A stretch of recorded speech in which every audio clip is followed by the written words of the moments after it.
지난주 우리는 마가복음 5장 마지막 부분을 함께 살펴봤습니다. 두 사람의 이야기가 함께 나왔었습니다. 12해 동안 혈루증을 앓은 여인, 그리고 회당장 야이로의 딸이 죽는 이야기를 함께 살펴봤습니다. 참 어려운 일이죠. 오랜 시간의 질병은 한 사람의 인생을 망가뜨리니까요. 그리고 딸의 죽음, 그것만큼 어려운 일이 또 어디에 있겠습니까? 그 힘들고 눈물 나는 삶의 자리로 예수님이 찾아가셨고 그들을 구원하셨습니다.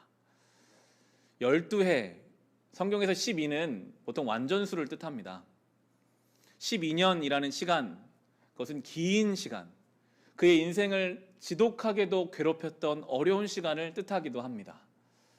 때로 저와 여러분의 삶에 그런 것들이 있지 않습니까? 참 오랜 시간 우리를 괴롭히는 어떤 문제, 너무너무 깊이 우리의 가정과 나의 삶에 뿌리 박혀 있어서 그것 때문에 너무 자유롭지 못하고 어려운 문제들이 있거든요.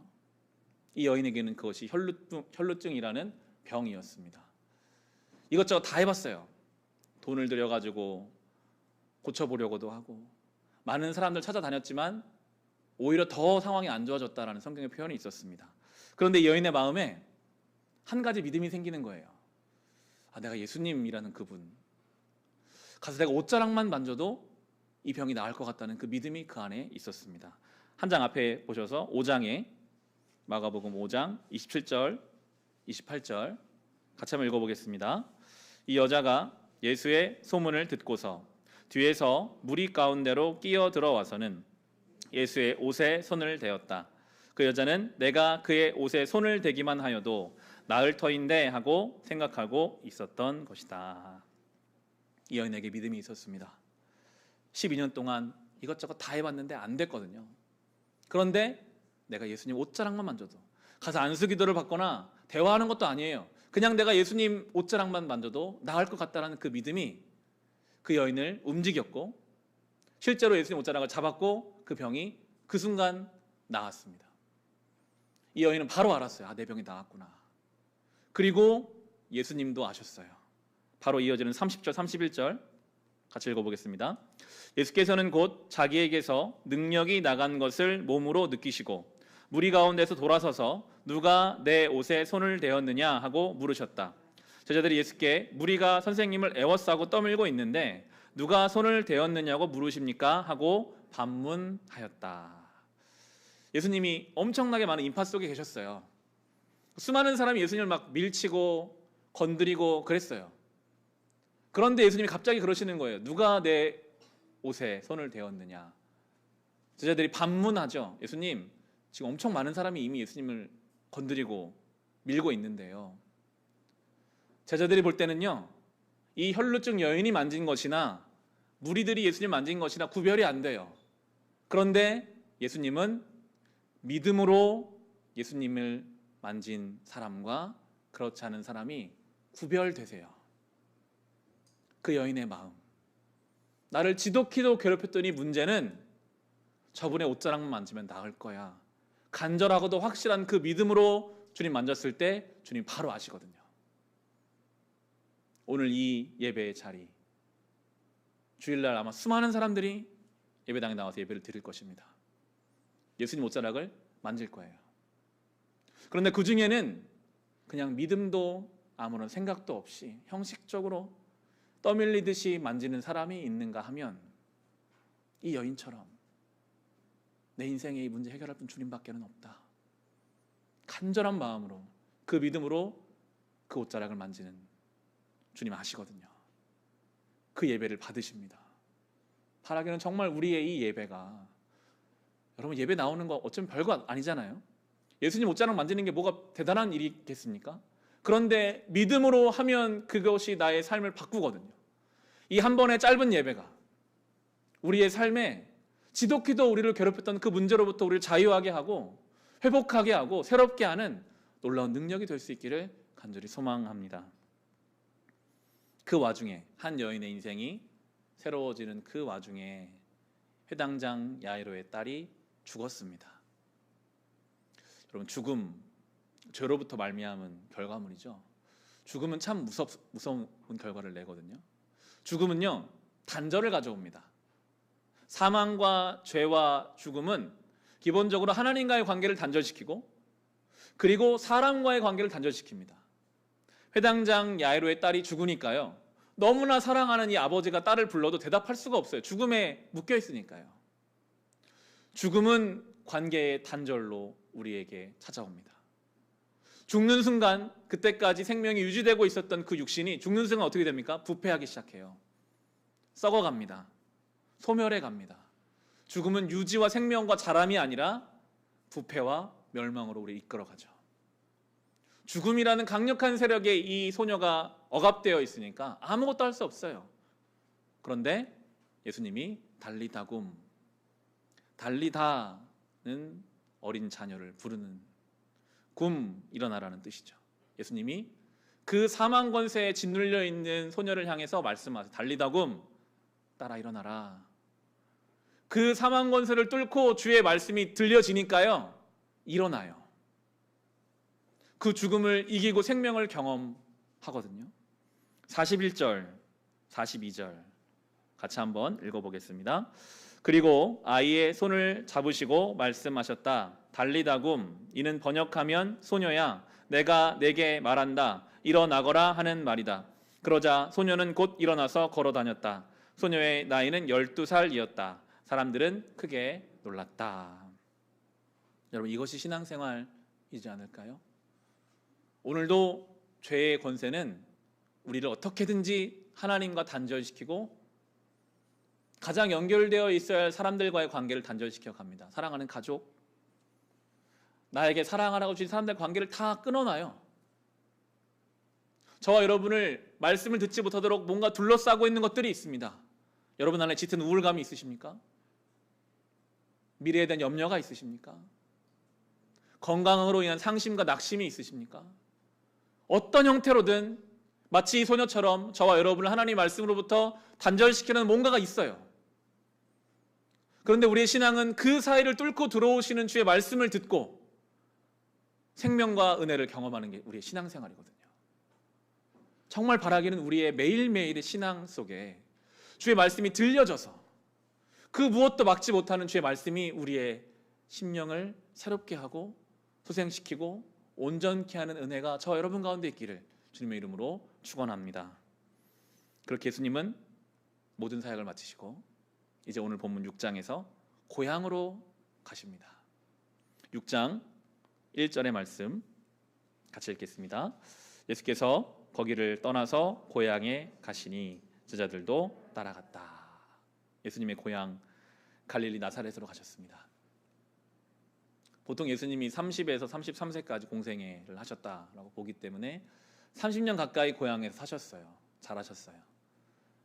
그 당시는 거의 이상하지 않는 지역사회였으니까요. 아마 동네 사람들을 눈 감아도 다 얼굴들이 떠오르셨을 거예요. 어떤 집, 어떤 사람, 어떤 문제.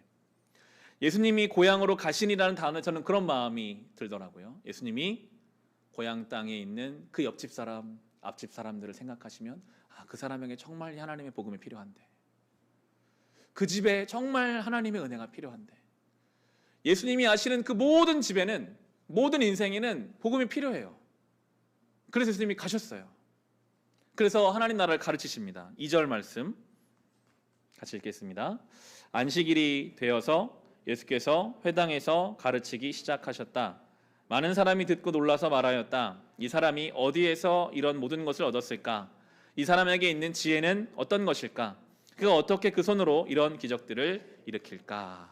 예수님이 사랑하고 안타까운 마음으로 말씀을 가르치시니까요, 사람들이 들으니까 힘이 있거든요. 새로운 말씀이다. 능력 있는 말씀이다. 기적이 일어날 말씀이다.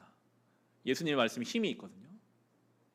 그런데 여러분, 말씀이, 예수님이 사역하시는 그 자리에는 반드시 그 반대 세력이 방해하고 있습니다.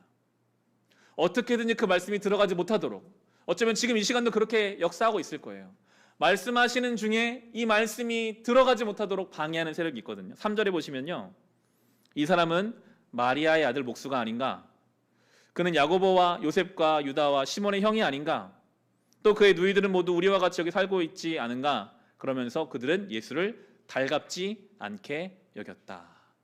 분명히 말씀을 처음 들었을 때는 새롭고 뭔가 느껴지는 바가 있었는데 금방 올라오는 생각은 예수님에 대한 조건들을 떠올리기 시작해요. 저 예수라는 사람, 동네에서 이미 마리아의 아들로, 예수님의 아버지는 요셉이니까요. 보통 유대식으로 하면 요셉의 아들이라고 해야 하는데 마리아의 아들이라고 말하는 것으로 보아 아마 요셉은 일찍 세상을 떠났을 것으로 봅니다. 동네에서 이미 아버지 없는 집으로 알려져 있어요. 저 집 아버지 없는 집. 직업도 변변치 않은 목수 집안. 분명히 말씀을 들어서 이 말씀 반응하려고 하는데 금방 들어오는 생각은 변변치 않은 조건과 변변치 않은 집안에서 하는 사람이 많은 말이 뭐가 대단할까라는 생각이 막 들어와 버려요. 원수가 하는 일은요, 본질적이고 생명과 능력이 있는 것을 자꾸만 비본질적인 것을 덮으려고 합니다. 자꾸만 우리의 마음을 그렇게 바쁘게 해요. 우리가 신앙생활을 하고 믿음의 길을 걸어야 할 때에 비본질적인 것, 너 지금 그럴 시간 없잖아. 빨리 더 직장에서 사회에서 올라가야 되고 빨리 더 경제적으로 뭔가 이루어야 하고 잡으면 없어질 것들을 더 크고 더 중요한 것처럼 우리 안에 자꾸만 바꿔요. 그래서 말씀이 오셨는데, 예수님의 고향에 오셨는데도 여러 가지 상황과 환경과 자기 생각으로 예수님 말씀을 차단시켜버립니다. 아니야, 저건 아무것도 아니야. 예수라는 사람 별별로 없는 사람이야. 그럼 얼마나 이것이 무서운 일인지요. 4절과 5절에 보시면요, 같이 읽어볼까요? 4절과 5절입니다. 그래서 예수께서 그들에게 말씀하셨다. 예언자는 자기 고향과 자기 친척과 자기 집 밖에서는 존경을 받지 않는 법이 없다. 예수께서는 다만 몇몇 병자에게 손을 얹어서 고쳐주신 것밖에는 거기서는 아무 기적도 행하실 수 없었다. 고향, 친척, 자기 집. 이 사람들의 특징은 안다라는, 내가 저 사람을 안다. 내가 예수를 안다. 내가 예수의 집안을 안다. 자기 경험, 자기 생각으로 하나님의 아들을 평가해요. 아무것도 아니야, 저 사람은. 별것 아니야. 나와 다를 바 없는 사람이야. 그래서 예수님이 성경에 그렇게 표현하죠. 기적이 행해지지 않았다. 그런데 여러분, 저는 이 5절 말씀, 그 중에서도 몇몇 병자들은 고침을 받아요.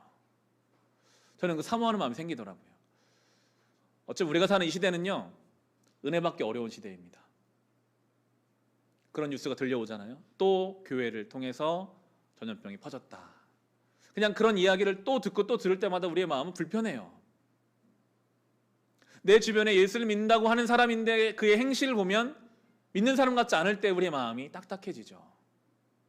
사실 멀리 갈 필요도 없습니다. 나를 보면 내가 나름대로 신앙생활 오래 했다고 하는데 과연 내가 믿지 않는 사람과 뭐가 다른가? 나에게 믿음이 있는가? 그런 여러 가지 상황들이 우리의 마음을 마치 이 예수님의 고향 사람들처럼 딱딱하게 만듭니다.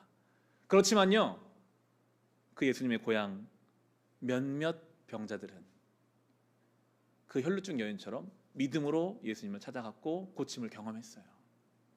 이 시대가 아무리 기독교가 비판을 받고 과학과 이성이 판치는 시대라고 해도 그 중에는 몇몇 정말 가난한 마음으로 주님께 나아가는 자들은 오늘도 주님을 경험합니다. 우리 교회 그런 교회 되기를 원합니다. 교회와 기독교의 복음의 진리가 약해져 간다고 하더라도 오늘도 우리가 오늘 정말 주님밖에는 주가 없다고 우리가 주님 앞에 간절히 엎드리면 주님은 또 우리를 회복시켜 주시고 은혜를 베풀어 주실 것입니다. 6절의 말씀 같이 읽어보겠습니다. 그리고 그들이 믿지 않는 것에 놀라셨다. 그리고 예수께서는 마을들을 두루 돌아다니시며 가르치셨다. 그들이 믿지 않는 것 때문에 놀라셨다. 혹은 안타까워하셨다. 이상하게 여기셨다라고 번역되고 있습니다. 그들이 말씀이신 진리 자체이신 예수님이 오셨는데도 믿지 않았어요. 이 본문 앞에서 많은 생각을 해보게 되더라고요. 혹시 우리도 이미 성령이 우리 안에서 날마다 뭔가 말씀하고 계시는데 내 경험, 내 생각으로 아니야, 나는 그 말씀과 관계가 없어. 내 삶에는 그런 일이 일어나지 않아. 그렇게 혹시 예수님의 고향 사람들처럼 말씀을 믿지 않아서 예수님 마음을 아프게 하고 있진 않을까? 사람의 마음이라는 것이 얼마나 교만하고 무서운지요. 예수님도 평가하거든요. 때로 우리는 그런 경험들이 있습니다. 뭔가 말씀을 들으면 그 말씀을 나에게 적용하기보다 이 말씀은 오늘 교회에 오지 않은 내 배우자가 들었어야 하는데, 오늘 이 말씀은 내 자녀가, 내 부모가 들었어야 하는데, 이 말씀은 그 집사님이, 그 권사님이 꼭 들었어야 하는데 라고 생각할 때가 있습니다. 사탄은 그렇게 말씀의 대상을 나에게서 다른 사람 자꾸 바꿔요. 나는 의롭다고 생각하게 하죠. 그러한 생각으로는 말씀의 역사가 일어날 수가 없습니다. 혹 그 사람이 생각났다면 말씀을 들은 내가 그 말씀의 전달자로 살기 원하시는 하나님의 의도가 있었을 것입니다. 우리의 마음을 잘 돌아봐야 합니다. 내 마음대로 말씀을 희석하고 있지는 않은가? 말씀을 먼저 차단하고 듣고 있지는 않은가? 예수께서 그 동네에, 자신의 고향 땅에 가셔서 말씀을 전하신 것처럼 성경을 통해 이미 하나님께서는 우리에게 뭔가를 계속 말씀해주고 계시는데요, 저는 저와 여러분에게 주시는 크게 두 가지의 부르심이 있다라고 오늘 말씀으로 나누고 싶습니다. 누가복음 14장 27절에 보면 예수님이 이렇게 말씀하셨어요. 누구든지 자기 십자가를 지고 나를 따라오지 않으면 내 제자가 될 수 없다. 자기 십자가를 지고 주님을 따르는 사람들이 제자예요. 고린도서 3장에 보면 여러분은 하나님의 성전이며 하나님의 성령이 여러분 안에 거하신다는 것을 알지 못합니까? 또한 저 여러분을 성전이라고, 거룩한 성전이라고 부르세요. 십자가를 지고 주님을 따르는 사람들, 거룩한 성전으로 지어져 가는 사람들. 사실 이런 이야기는 우리가 교회에서 많이 들었잖아요. 자기 십자가를 지고 주님을 따른다, 성전으로 세워져 간다, 많이 들었지만 실제적으로 현실 속에 적용하기는 참 어려운 말씀이기도 합니다. 십자가를 지고 주님을 따른다는 것은 무엇일까? 성전으로 지어져 간다는 것은 무엇일까? 잘 와닿지 않으니까요, 마치 예수님의 고향 사람들처럼 그냥 그 말씀이 나와는 관계없다라고 치워버리게 돼요. 그거는 나와는 관계없는 말씀이야. 내가 지금 얼마나 삶이 분주한데, 내가 빨리 더 앞으로 나아가야 하는데 마음이 바쁠 때가 많죠. 그러나 우리는 그래서는 안 됩니다. 우리는 끊임없이 말씀을 구체적으로 삶 속에 적용해 봐야 합니다. 그게 신앙생활이거든요. 그런 관점에서 참 성경 말씀 중에서 우리의 삶에 적용하기가 참 어려운 부분 중에 하나가 요즘 새벽에 묵상하고 있는 성막에 관한 내용인 것 같아요. 계속 성막에 대해서 배우고는 있는데, 나누고는, 묵상하고는 있는데 이게 잘 와닿지 않을 때가 많거든요. 제가 처음 이제 성경 통독을 하려고 작정하고 성경을 읽었을 때 어려웠던 부분이 여기였던 것 같아요. 참 긴데 이게 무슨 내용인지, 몇 규빗, 물두멍이 어떻고 제단이 어떻고 이런 거 참 어려웠던 기억이 있습니다. 이번에 이 말씀 다시 묵상하면서 가장 그 마음이 불편하고 난감했을 사람은 가장 먼저 그 말씀을 들었던 모세였을 것 같아요. 하나님 모세를 불러서 말씀하시는 거예요. 성전은 이렇게 만들고 성막은 이렇게 만들고 길이는 어떻고 높이는 어떻고, 그 이야기를 쭉 얘기하실 때 모세가 들으면서 어떤 생각이었을까요? 내가 이거 지을 수 있을까? 다 기억할 수 있을까? 이거 혹시 내가 잘못 지어서 하나님 거룩한 성전을 내가 망치면 어떡하나? 여러 가지 부담과 마음이 있었을 것 같아요. 그런데 이제 어제 본문입니다. 우리 출애굽기 31장을 찾아볼까요? 출애굽기 31장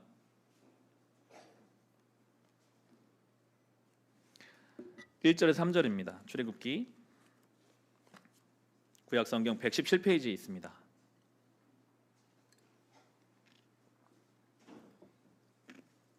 하나님께서는 모세에게 그 복잡하고 어려운 성막을 지으라고 하지 않으셨어요.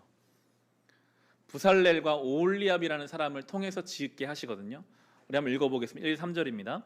주님께서 모세에게 말씀하셨다. 보아라, 내가 유다 지파 사람 훌의 손자요 우리의 아들인 부살렐을 지명하여 불러서 그에게 하나님의 영을 채워주어 지혜와 총명과 지식과 온갖 기술을 갖추게 하겠다.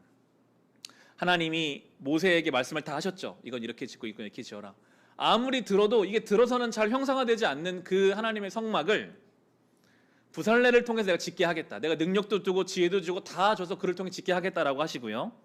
그리고 그로서는 부족하기 때문에 오홀리압도 이야기하십니다. 6에서 11절입니다. 같이 읽겠습니다. 분명히 나는 단 지파 사람 아히사막의 아들 오홀리압이 부살렐과 함께 일하게 하겠다. 그리고 기술 있는 모든 사람에게 지혜를 더하여 그들이 내가 너에게 명한 모든 것을 만들게 하겠다. 회막과 증거계와 그 위에 덮을 속죄판과 회막에 딸린 모든 기구와 상과 거기에 딸린 기구와 순금 등장대와 거기에 딸린 모든 기구와 분향단과 번제단과 거기에 딸린 모든 기구와 물두멍과 그 받침과 제사장 일을 할 때 입은 잘 짠 옷 곧 제사장 아론의 거룩한 옷과 그 아들들의 옷과 성별하는 기름과 성소에서 쓸 향기로운 향을 그들이 내가 너에게 명한 대로 만들 것이다. 아멘. 여러분 읽기도 참 어렵죠.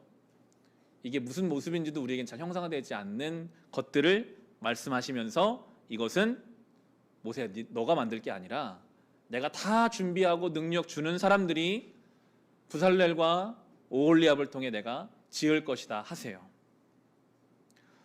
이 말씀을 우리에게 적용해 볼 수 있거든요. 여러분 이 2021년 2월 마지막 즈음에 이 예배를 마치고 다시 우리는 우리의 삶으로 돌아갈 것입니다. 그곳에서 우리는 십자가를 지고 주님을 따르는 성도로 거룩한 성전으로 살아야 하는데요. 여러분이 어떻게 사는 것이 믿는 배우자의 삶일까요? 믿는 아내로, 믿는 남편으로. 정말 십자가를 지고 성전으로 만들어져 가는 가정의 부모로, 또한 누군가의 자녀로. 내일부터 시작될 여러분의 직장과 일터와 일상 속에서 어떻게 살아가는 것이 그것이 성도의 삶일까요? 이 부살렐과 오홀리압이 한 번도 보지 못했지만 하나님이 지으라고 명령하신 그 성막을 지을 때 아마 기도하며 간절하게 만들었을 거예요. 하나님, 이 부분을 어떻게 제가 마무리하면 좋을까요? 여기를 제가 어떻게 마감하면 좋을까요? 어떤 천을 어떻게 씌우면 좋을까요? 저는 한 번도 본 적이 없지만 말씀 따라 해보려고 합니다. 그렇게 기도하면서 했던 것처럼 여러분, 하나님 제가 부모인데 제가 제 자녀를 어떻게 키워내면 좋을까요? 제가 제 자녀에게 어떻게 조언해 주면 좋을까요? 간절한 마음으로 우리는 그렇게 그 역할을 감당해야 합니다. 제가 남편인데, 제가 아내인데 어떻게 제가 제 배우자를 이해해 줄 수 있을까요? 직장에서 너무나 나를 힘들게 하는 그 사람이 있는데 내가 십자가를 지는 사람으로 산다면 어떻게 내가 사회 속에 살아가야 할까요? 이 시대는 물질이 중요하다고 하고 이 시대는 다른 것들, 보이는 것들을 따라 살아가는데 주님, 저는 어떻게 이 세상 속에서 십자가를 지고 성도로 살아갈 수 있을까요? 간절하게 기도하는 그 묻고 기다리고 묵상하는 시간들이 그것이 신앙생활입니다. 제가 참 좋아하는 말씀 야고보서 1장 5절에 보면 여러분 가운데 누구든지 지혜가 부족하거든 모든 사람에게 아낌없이 주시고 나무라지 않으시는 하나님께 구하십시오. 그리하면 받을 것입니다. 여러분 구하십시오. 받을 것입니다. 우리는 사실 잘 감이 오지 않아요. 어떻게 저 세상 속에서 예수님 닮아 살아갈 수 있을까? 그들이 그랬잖아요. 한 번도 만들어 본 적 없어요. 그래도 하나님이 할 능력을 주시거든요. 우리가 결단하면요, 우리 가정을 성전으로 세워보려고 하면요, 직장 속에서 정말 빛으로 소금을 살아볼 노력하면요, 분명하게 능력을 주실 것입니다. 더 나아가서는 함께 할 수 있는 오홀리압 같은 도울 수 있는 사람들을 허락해 주실 거예요. 지난 주일부터 저희 교회에 좀 프린트기가 하나 있는데 좀 시원치 않은 거예요. 저희 교회 프린트기는 이제 개척 준비할 때부터 구입한 거라 4년이 좀 넘어가죠. 캐논 MF628CWG라는 프린트거든요. 제가 하도 옆에서 뭐 토너도 갈아주고 오랫동안 같이 있어가지고 잘 외우고 있는데 시원치 않아서 주중에 이제 캐논에 전화해서 원격으로 이렇게 AS 받아도 됐어요. 근데 갑자기 어제 또 안 되는 거예요. 주보를 뽑아야 되는데 고민이 됐죠. 이 주보를 안 뽑아야 되나? 아니면 동네에 있는 문방구에 가서 돈을 내고 좀 뽑아야 되나? 아니면 근처에 아는 목사님들께 요청해서 좀 뽑아야 되나? 그런 생각을 하다가 제 안에 교인들에게 좀 요청을 해봐야겠다 생각이 들어서 제가 속해 있는 모든 카카오톡 순모임에 쭉 올렸습니다. 교회에 지금 프린터가 안 돼서 혹시 할 수 있는 분이 있을까요?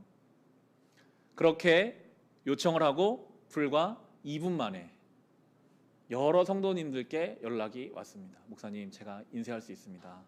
제가 인쇄해 올 수 있겠습니다. 그래서 덕분에 큰 어려움 없이 주보를 잘 인쇄해 왔거든요. 그 즈음에 저는 이 오홀리압 돕는 사람에 대해서 묵상하고 있었거든요. 우리가 뭔가를 하려고 할 때, 그런데 능력이 없을 때, 뭔가 막힐 때, 잘 안 될 때, 그때 함께 하고자 요청하면 하나님이 또 도울 사람을 보내주시겠구나. 여러분이 이 믿음의 길을 걷고자 하실 때, 내가 맡겨진 삶의 자리에서 정말 빛으로 소금으로 서려고 하는 능력이 없는 것 같아서 막힐 때 주변에 하나님께서는 함께할 사람을 붙여주실 것이고, 바라기는 우리가 그 오홀리압이 되어 주어야 합니다. 함께 합시다. 주님이 함께 하십니다. 할 수 있습니다. 내가 도와주겠습니다. 우리 교회가 정말 그런 교회 되고 우리가 그 역할을 감당해야 하겠습니다. 말씀을 마칩니다. 앞서도 불렀고 이제 마지막에 부를 찬송, 후렴 가사가 참 좋은데요. 예수 하나님의 완전한 사랑, 예수 하나님의 값없는 은혜, 예수 하나님의 한없는 지혜. 예수님이 사랑이시고 은혜이시고 지혜이시고 방법이십니다.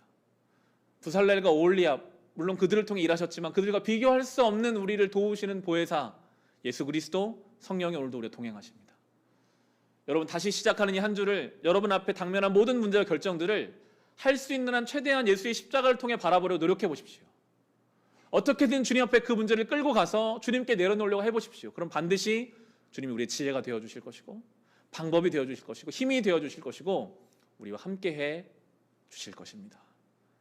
믿음이 없는 것으로 주님 마음을 상하게 했던 예수님의 고향 사람들처럼 살지 말고, 오늘도 우리가 예수님을 방법 삼아서 주님 안에서 주님과 동행하며 십자가를 지고 성전된 삶을 살아갈 수 있는 저와 여러분 될 수 있기를 주님의 이름으로 축원합니다. 이 시간 주신 말씀으로 개인의 기도 제목으로 먼저 같이 기도하겠습니다.